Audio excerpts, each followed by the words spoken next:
நாம் பேசிக் கொண்டிருப்பது ஒரு திரைப்படத்தின் முதல் காட்சி அல்ல, இது ஒரு அரசியல் பிரவேசம். நாம் தமிழக வெற்றி கழகத்தின் ஒரு பொது மீட்டிங்கில் இருக்கிறோம். இது நடிகர் விஜய் தொடங்கியுள்ள பார்ட்டி. மேலும் இங்குள்ள மக்களின் வெறியாட்டத்தை நீங்கள் காணலாம். இதை அரசியலில் ஒரு புதிய மாற்றத்தை கொண்டு வரும் ஒன்றாக தமிழக மக்கள் பார்க்கிறார்கள். இந்த பார்ட்டி பெருமளவில் சார்ந்திருக்க போகும் ஜென்சி மக்களிடமிருந்து நீங்கள் கேட்பது இதுதான். இது என்ன செய்திருக்கிறது அப்படின்றால், மாநிலத்தின் பாரம்பரியமான இருமுனை போட்டியை ஒரு குழப்பமான மும்முனை போட்டியாக மாற்ற அச்சுறுத்தும் ஒரு முன்னாள் இயக்கத்தை மாற்றியுள்ளது. ஏனென்றால் ரசிகர் மன்றங்கள் இனி வெறும் ரசிகர் மன்றங்கள் அல்ல, அவை ஒருவித இயக்கமாக மாறியுள்ளன. ஏப்ரல் 23 எலெக்ஷன் நடக்கும் போது தங்களுக்கு வாக்குகளை பெற்றுத்தரும் என்று பார்ட்டி நம்பும்.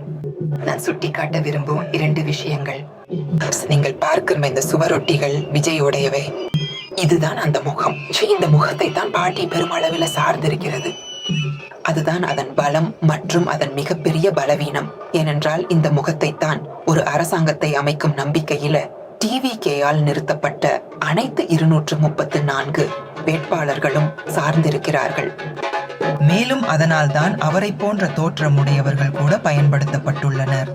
ஏனென்றால் விஜயின் முகமதிப்பின் அடிப்படையில் தான் தமிழக வெற்றி கழகம் வின் நம்புகிறது என்பதை அவர்கள் அறிவார்கள். இங்கு நான் 2 விஷயங்களை சுட்டிக்காட்ட வேண்டும்.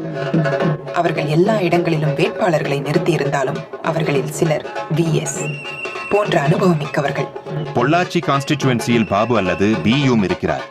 லீலாவள்ளி திரு கோவில்பட்டி பாளையத்தைச் சேர்ந்த செங்கோட்டையன். மற்றபடி நீங்கள் உண்மையில பார்ப்பது ஒரு புதிய அரசியல் பிறக்கும் என்ற நம்பிக்கையில இந்த பார்ட்டியில இணைந்த பல புதுமுகங்கள் இளைஞர்கள் தான்.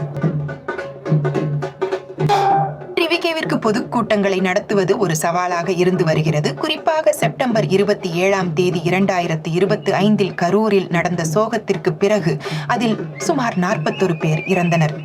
ஆனால் இப்போது நிலையான இயக்க நடைமுறையில் உள்ளன. ஆனால் இங்குள்ள மக்கள் நம்புவது அந்த சோகத்திற்கு வழிவகுத்தது டிவிகே தரப்பில் இருந்த அமைப்பு ரீதியான குறைபாடு என்பதை விட வெடிக்கக்கூடிய ஒரு சூழ்நிலையை பிரெடிக்ட் செய்ய காவல்துறையால் முடியாமல் போனது உட்பட வேறு சில சக்திகளின் தவறான நிர்வாகமே காரணம் என்பதுதான். ஆனால் இப்போது விஜய் எல்லா இடங்களிலும் பிரச்சாரம் செய்கிறார். மேலும் ஆதவ் அர்ஜுன் போன்ற வியூக வகுப்பாளர்கள், அருண் ராஜ் போன்ற சில சேவைகளை செய்த ஒருவர் ஆகியோரை உள்ளடக்கிய அவரது டீம் இதுவரை விஜயை தவிர வேறு 2ஆம் கட்ட தலைமையை கண்டிராத ஒரு பார்ட்டியில 2ஆம் கட்ட தலைமையாக அனைவரும் ஒன்றிணைகிறார்கள். சென்னையில பெரவூர் கான்ஸ்டிட்யூவன்சில விஜய் போட்டியிட போகும் இடத்திலிருந்து நான் உமா சுதி, கேமரா பர்சன் பால் ராஜுடன் டி பூரம்காக.